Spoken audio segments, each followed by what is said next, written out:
Halo pemirsa, bagaimana kabar Anda hari ini? Senang sekali saya bisa kembali menemani Anda selama 30 menit ke depan dalam Madiun This Week dengan sajian informasi menarik tentang Kota Pendekar selama sepekan terakhir. Madiun This Week dapat Anda simak di fanpage dan YouTube Pemerintah Kota Madiun serta Madiun Today. Selain itu bisa juga Anda simak di 93 FM LPPL, Radio Suara Madiun.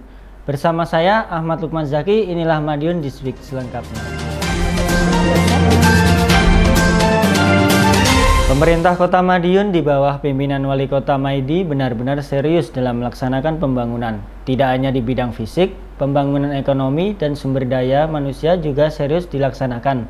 Mulai dari pembangunan jalur ducting kabel guna mempercantik wajah kota, pelaksanaan event di lapak kelurahan sebagai bentuk usaha peningkatan ekonomi warga, hingga berbagai pelatihan yang diharapkan bisa meningkatkan kualitas SDM warga Kota Pendekar.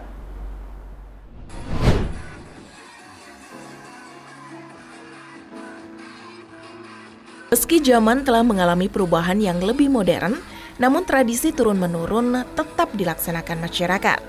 Salah satunya, kegiatan bersih desa selama bulan Suro.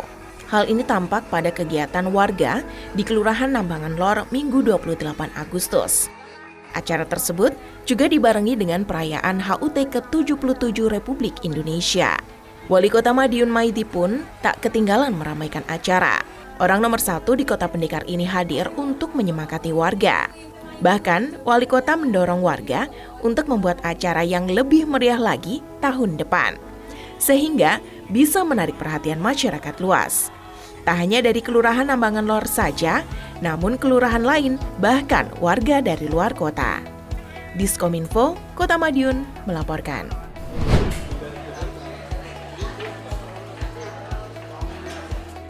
Event olahraga di Kota Madiun memang tidak hanya sebagai ajang mewadahi minat dan bakat masyarakat, namun juga sarana peningkatan ekonomi, seperti event yang digelar Persatuan Catur Seluruh Indonesia Percasi Kota Madiun.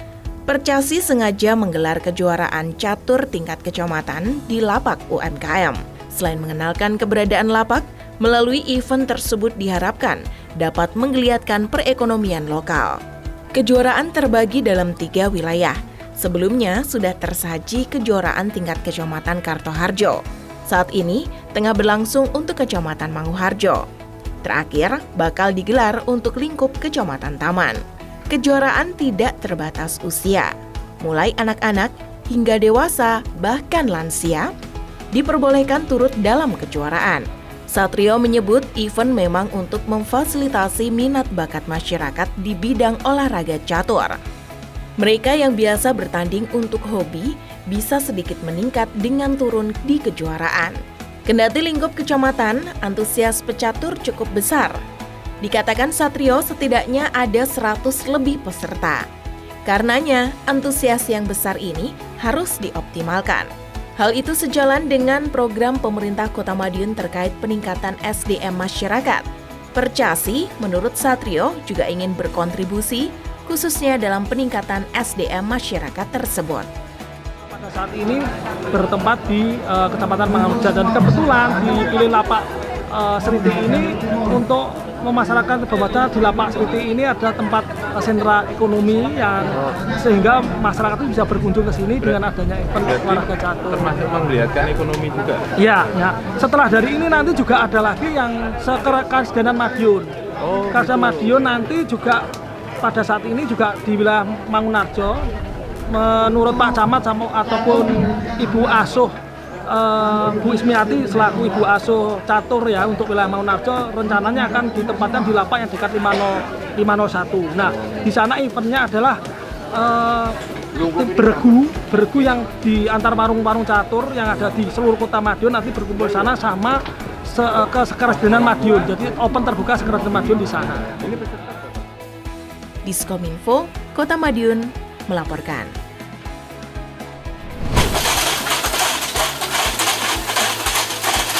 Penataan kabel jalur bawah di Kota Madiun terus berlanjut.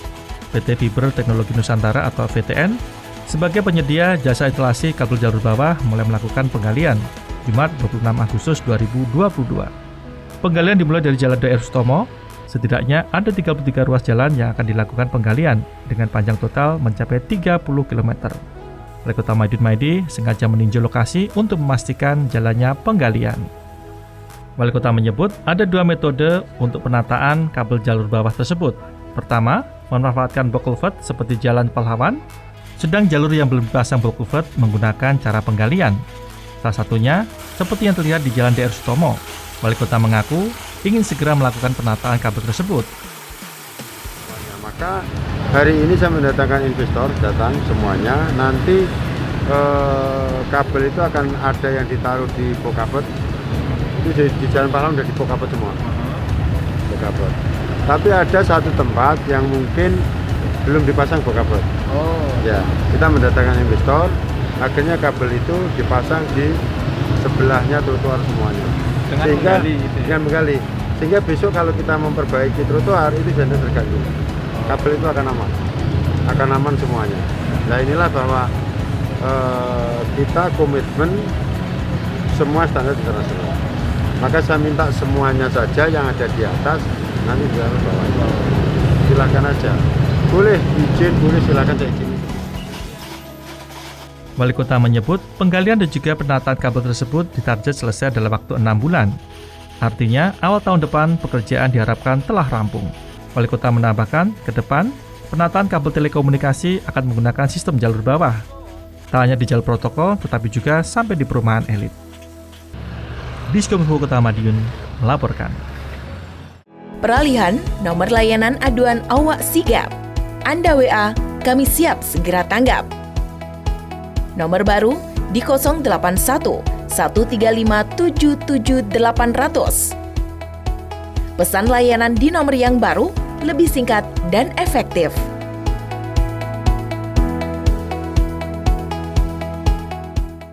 Apresiasi terus berdatangan atas keberhasilan Wali Kota Maidi merubah wajah Kota Madiun.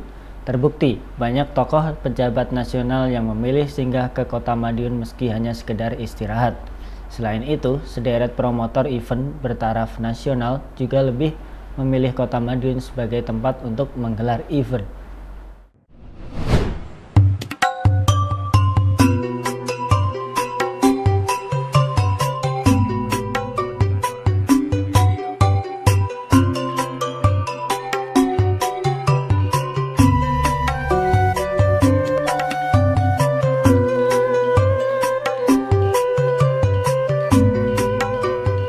Tokoh dan pemuka masyarakat di dalam negeri silih berganti mengapresiasi geliat pembangunan di Kota Madiun.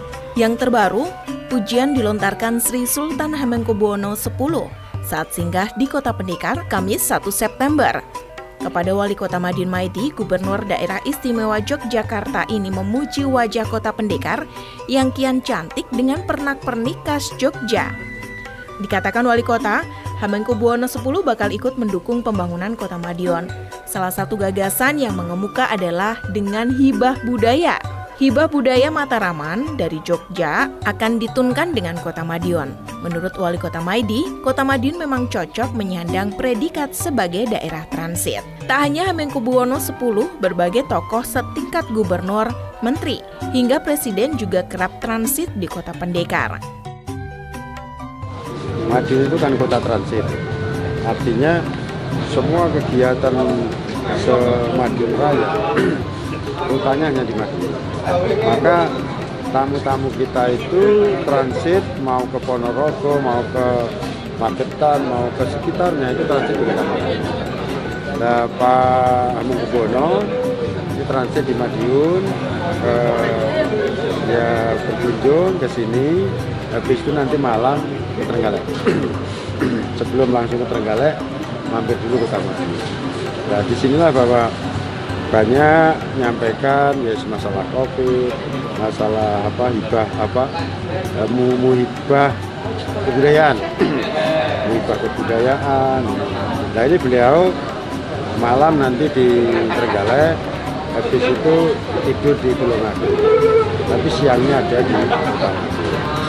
Sama ketua menteri mau kemana, mau ke Ponorogo, di sini dulu. Inilah bahwa memang kota kita kondisikan kota transit fasilitas semuanya tercukupi. Sebelum bertolak untuk melaksanakan kegiatan di daerah lain. Diskominfo Kota Madiun melaporkan.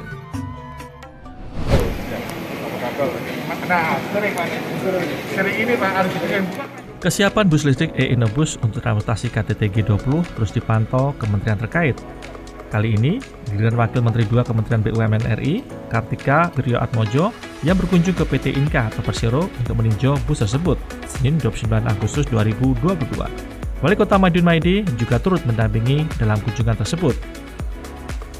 Tidak hanya itu, dalam kunjungan tersebut juga membuka kerjasama antara PT Inka dengan sejumlah perusahaan. Kerjasama itu juga terkait dengan proyek pembuatan bus listrik tersebut, salah satunya untuk meningkatkan tingkat komponen dalam negeri atau TKDN sesuai dengan anjuran Presiden. TKDN pembuatan bus listrik tersebut mulai 42% hingga 56%. Bahkan, sejumlah bus bisa mencapai hingga 72% ke depan setelah adanya kerjasama tersebut. Wali Kota Madiun Maidi menyambut baik kerjasama tersebut, artinya bakal berdampak baik juga untuk Kota Madiun. Mulai dari penyerapan tenaga kerja, peningkatan perekonomian, dan lain sebagainya. Dengan kerjasama tersebut, diharapkan semakin banyak kunjungan ke Kota Madiun. Alhasil, dapat meramaikan perhotelan dan juga usaha kuliner di Kota Pendekar. Wali Kota mengaku bakal mempersiapkan Kota Madiun agar nyaman untuk para pengunjung. Terkait bus listrik, Wali Kota mengaku bakal melayangkan surat kepada Kementerian Perhubungan agar Kota Madiun juga dioperasikan bus listrik tersebut usai gelaran KTT G20. Sebab keberadaan bus listrik tersebut akan dioperasikan di sebelah kota besar di tanah air usai gelaran dengan dikelola PT Damri. Seperti Surabaya dan Bandung, Wali Kota juga berharap setidaknya ada 2 bis bisa beroperasi di Kota Madiun untuk transportasi antar daerah sekitar. Iya jelas, jadi saya sudah mengirim surat ke Pak Menteri. Jadi kalau habis G20 dari Bali, paling tidak kita diberi 2 lah, untuk mengenal bahwa di sini loh tempatnya. Nanti untuk pamitan Dirogo, jurusan Ponorogo, Magetan, Ngawi, itu ada Damri, tapi Damri listrik untuk contoh. Tahun berikutnya saya beli sendiri. Tapi kalau saya beli sekarang kan tahun depan, ini yang sudah ada, yang bekas G20, saya akan minta untuk itu. Diskominfo Kota Madiun melaporkan.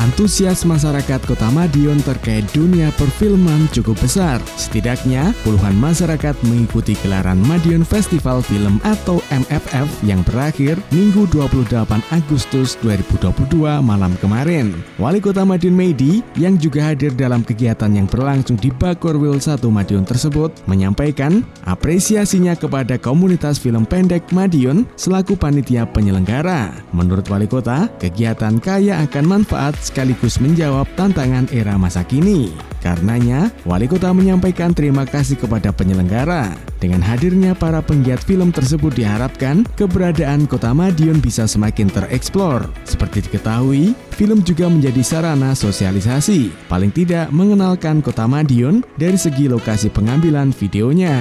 Wali Kota berharap tempat-tempat bagus di Kota Madiun bisa semakin diketahui oleh masyarakat. Diskominfo Kota Madiun melaporkan.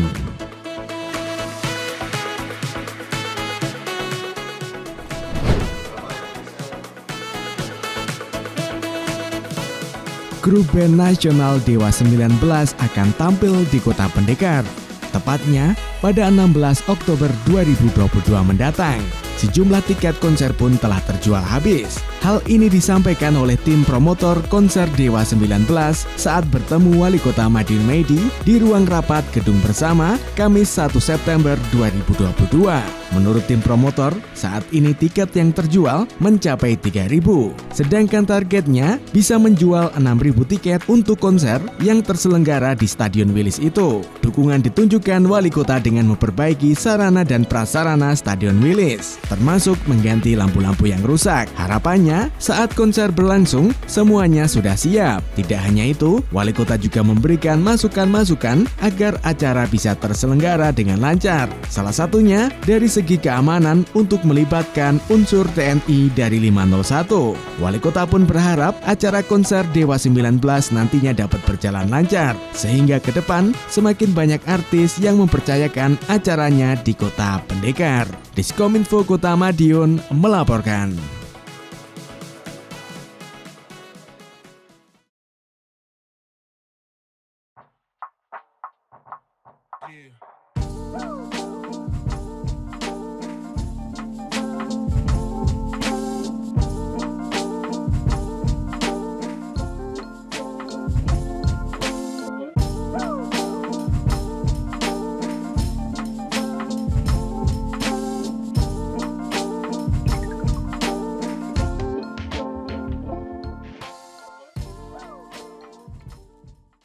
Keberhasilan pembangunan di Kota Madiun tidak terlepas dari peran PKK Kota Madiun yang diketuai oleh Ibu Yuni Setiawati yang tidak lain istri dari Wali Kota Maidi.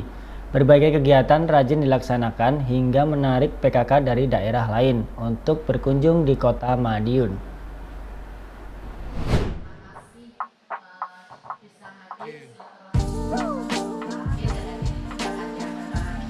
Upaya penanganan stunting yang dilakukan pemerintah Kota Madiun telah menunjukkan hasil yang signifikan. Saat ini, angka stunting di Kota Pendekar adalah 12,4%.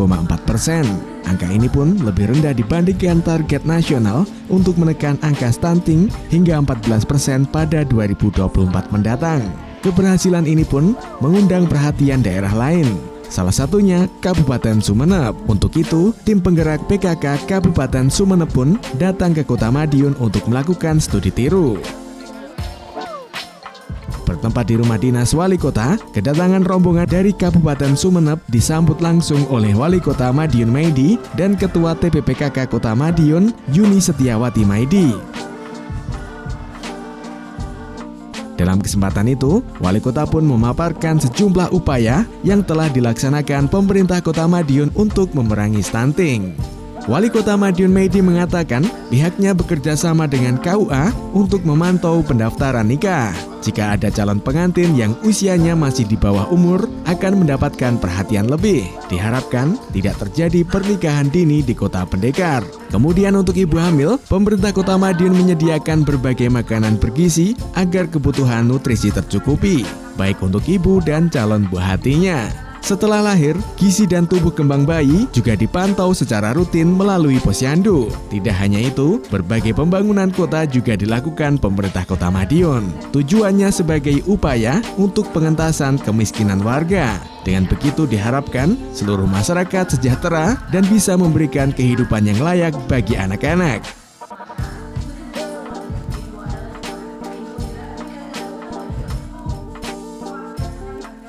Sementara itu, Sekretaris TPPKK Kabupaten Sumeneb, Diah Suryani Agus berharap kedatangannya ke Kota Madiun bisa membawa manfaat bagi Kabupaten Sumeneb, terutama dalam hal penanganan stunting. Dalam kunjungan kerja ini, tim Kota Madiun juga mengajak TPPKK Kabupaten Sumeneb untuk mengunjungi Posyandu Manggis Kelurahan Winongo. Kelurahan Winongo merupakan salah satu wilayah dengan kasus stunting terendah di Kota Madiun, yakni hanya memiliki satu anak stunting saja. Selain itu, rombongan juga mempelajari upaya yang telah berhasil dilakukan oleh Posyandu Manggis dalam melakukan pencegahan stunting. Diskominfo Kota Madiun melaporkan.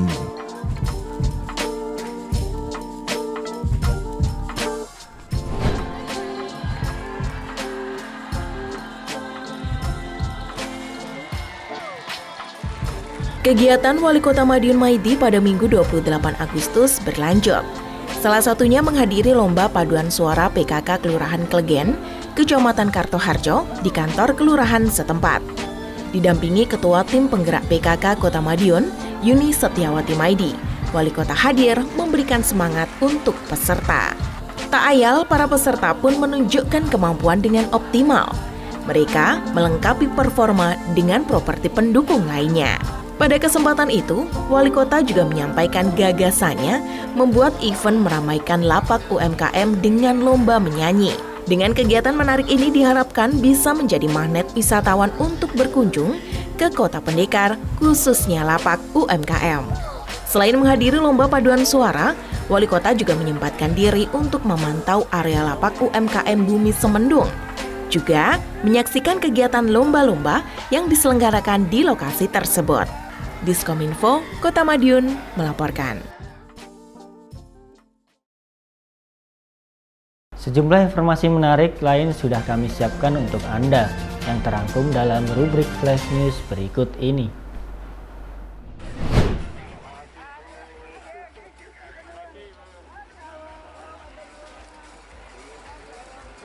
Memasuki akhir bulan Agustus 2022, Gubernur Jawa Timur Khofifah Indar Parawansa menggelar event Goes Kemerdekaan bersama warga Madiun Raya Minggu 28 Agustus. Dimulai dari Bakorwil 1 Madiun, rombongan bersepeda santai keliling Kota Pendekar. Wali Kota Madiun Maidi pun hadir mendampingi perempuan nomor 1 di Jawa Timur itu. Tampak hadir pula Bupati Madiun Ahmad Dawami, Bupati Magetan Suprawoto, Bupati Ponorogo Sugiri Sancoko. Kegiatan Goes pun diikuti oleh ribuan peserta dari berbagai kalangan, baik pelajar, pekerja, hingga pelaku UMKM. Saat diwawancarai setelah acara, Wali Kota Maidi menyampaikan ucapan terima kasih kepada Gubernur Khofifah. Dirinya berharap kegiatan ini bisa memacu semangat masyarakat untuk hidup lebih sehat. Sementara itu, Gubernur Khofifah menuturkan bahwa kegiatan di akhir bulan Agustus ini merupakan sarana memupuk nasionalisme, juga sebagai penyemangat untuk bangkit lebih kuat setelah badai pandemi COVID-19 mereda. Ini bagian dari membangun sinergi, bagaimana semangat nasionalisme itu terus kita pupuk, kita bangun, salah satunya ya dengan Goes Kemerdekaan ini. Jadi apa yang bisa kita maksimalkan untuk membangun sinergitas dan bangunan nasionalisme itu, setiap elemen silahkan membangun format, sedapat mungkin semua elemen akan menjadi pengukuh dan pengawal dari Negara Kesatuan Republik Indonesia. Dalam kegiatan Goes Kemerdekaan kali ini juga diselenggarakan pameran UMKM yang berlangsung di lapangan PLT, juga berbagai jenis hiburan dan pengundian hadiah menarik. Diskominfo, Kota Madiun melaporkan.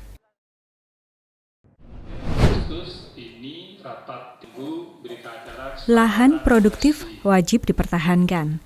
Karenanya, keberadaan lahan produktif diatur dalam undang-undang.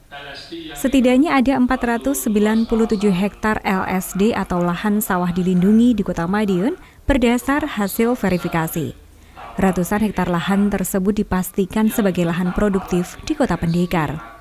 Hal tersebut disampaikan Wali Kota Madiun Maidi saat rakor penyelesaian rencana tata ruang yang terkena peraturan lahan sawah dilindungi di Gedung Geraha Krida Praja pada hari Kamis 1 September.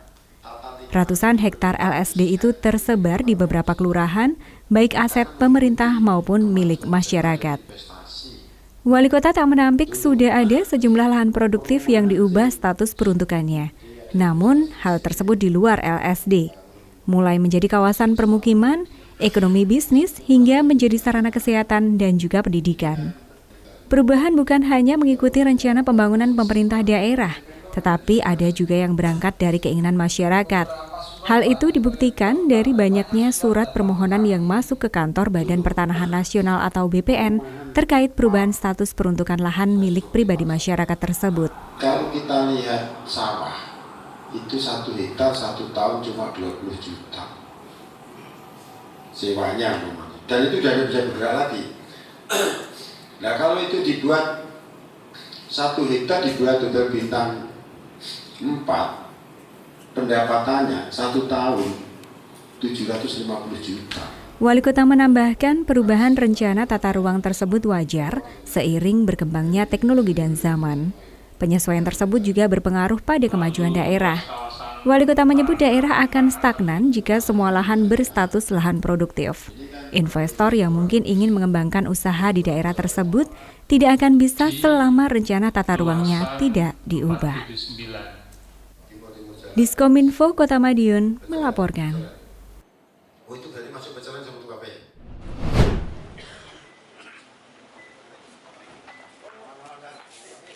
Panglima Divisi Infanteri 2 Kostrat Mayor Jenderal TNI Syafrial baru sekitar 2 bulan menjabat.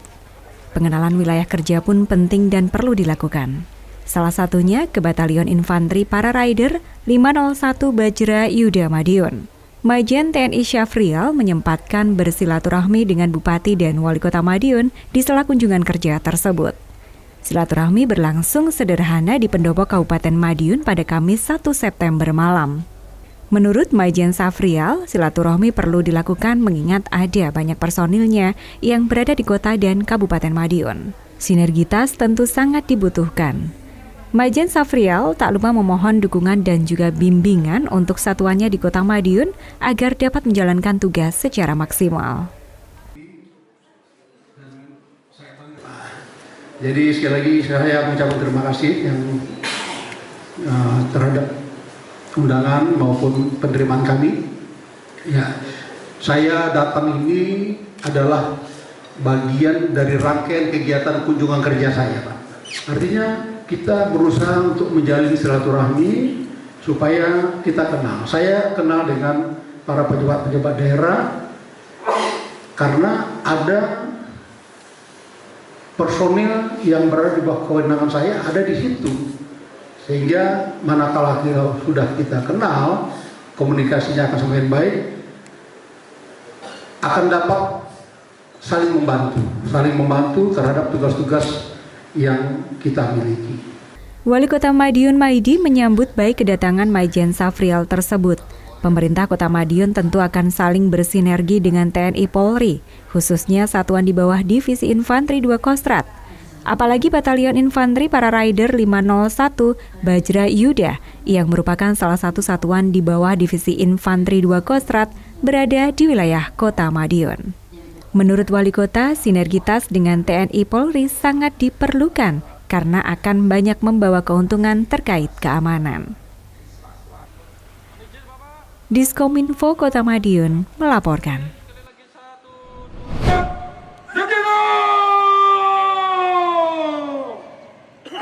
Kota Madiun wajib tetap kondusif. Karenanya, pengamanan kembali ditingkatkan jelang puncak perayaan 1 abad PSAT yang berlangsung Kamis 1 September 2022 besok. Apel gelar pasukan dilakukan untuk mempersiapkan pasukan pengamanan. Apel yang berlangsung di alun-alun Kota Madiun itu dipimpin Wali Kota Madiun, Maidi. Setidaknya ada 700 lebih pasukan gabungan yang disiapkan. Pasukan bakal melakukan penjagaan di sejumlah titik. Wali Kota berpesan untuk selalu mengedepankan langkah preventif serta humanis. Namun tetap tegas jika memang terjadi pelanggaran yang bisa mengancam kondusivitas. Wali Kota berharap kegiatan bisa berjalan lancar dan sukses. Sementara itu, Kapolres Madiun Kota menegaskan untuk menjaga keamanan secara maksimal. Senada dengan Wali Kota, Kapolres juga menginstruksikan untuk tetap mengedepankan langkah preventif dan humanis. Bahkan, Kapolres menginstruksikan pasukan untuk tidak membawa senjata api. Berbagai acara rencananya bakal mengemuka dalam perayaan puncak 1 abad PSAT tersebut, mulai kirap, upacara peringatan, hingga pagelaran wayang kulit. Sebagai bentuk totalitas, pasukan juga melakukan kirap dari lokasi apel menuju Mapolres Madiun. Diskominfo Kota Madiun melaporkan.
Upacara peringatan 1 abad Persaudaraan Setia Hati Terate atau PSHT diwarnai dengan berbagai kegiatan menarik. Dalam event tersebut ditampilkan pertunjukan seni pencaksilat kolosal yang dilakukan oleh warga PSHT dari berbagai usia. Penampilan seni bela diri itu juga semakin indah saat digabungkan dengan kesenian tradisional seperti reog dan jadilan. Selain itu, ada penampilan seni tari bedoyo terate emas yang tak kalah menarik perhatian. Wali Kota Madiun Maidi turut menghadiri upacara peringatan 1 abad Persatuan Setia Hati Terate atau PSHT. Kegiatan tersebut berlangsung di Gedung Geraha Krida Budaya pada Jumat 2 September. Menurut Wali Kota, peringatan 1 abad PSHT menunjukkan solidaritas kuat yang telah dibangun oleh para pendiri dan terus dipertahankan oleh warganya saat ini. Oleh karenanya, orang nomor 1 di Kota Pendekar itu berharap solidaritas ini bisa terus terjaga. Tak hanya itu, acara tersebut juga dihadiri oleh tokoh-tokoh nasional. Salah satunya Panglima TNI Jenderal Andika Perkasa yang dikukuhkan sebagai warga kehormatan utama. Prosesi pengukuhan dilakukan oleh Ketua Umum PSHT R. Murjoko HW dan Ketua Dewan Pusat PSHT Isubiantoro, yakni dengan mengenakan sakral kepada perwira tinggi TNI AD tersebut di Gedung Geraha Krida Budaya PSHT pada hari Jumat 2 September. Dalam kesempatan tersebut, Jenderal Andika Perkasa juga menandatangani peresmian Monumen 1 Abad PSHT Emas di lokasi yang sama. Orang nomor 1 di lingkup TNI AD itu pun memberikan apresiasi terhadap PSHT. Untuk itu, Jenderal Andika Perkasa mengajak seluruh warga PSHT untuk dapat menyalurkan kemampuan yang dimiliki sebagai modal membangun bangsa, bukan sebagai ajang pamer kekuatan yang berujung pada tindak kekerasan.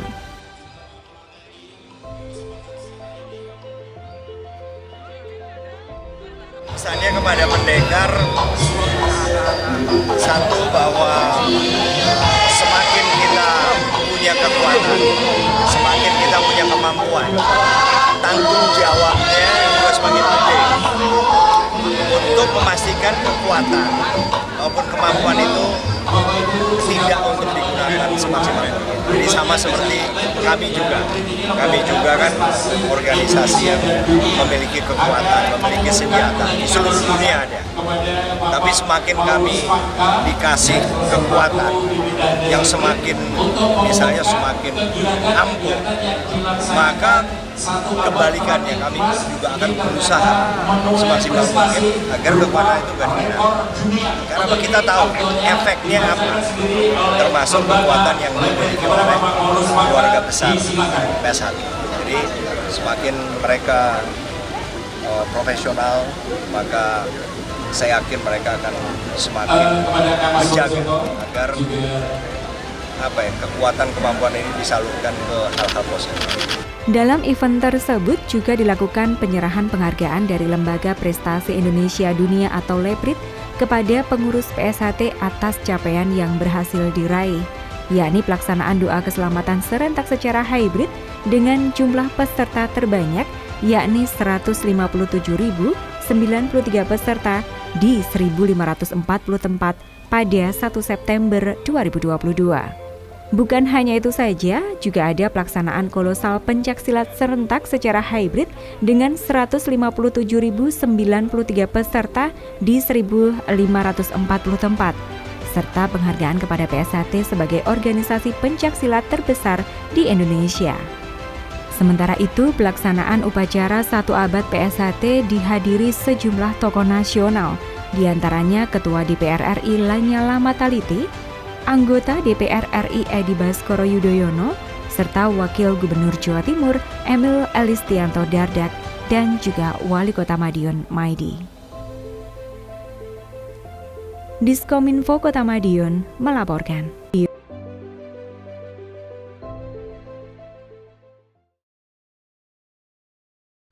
Demikian sajian kami minggu ini. Nantikan informasi menarik lainnya hanya di Madiun This Week, yang hadir 2 kali dalam sepekan. Kami hadir di Minggu jam 6 petang dan Senin jam 8 pagi. Semoga informasi yang kami sajikan bermanfaat bagi kita semua. Tetap jaga kesehatan dengan menerapkan pola hidup bersih dan sehat. Saya Ahmad Lukman bersama tim yang bertugas undur diri. Salam Kota Pendekar, Madiun This Week, sajian informasi inspirasi minggu ini.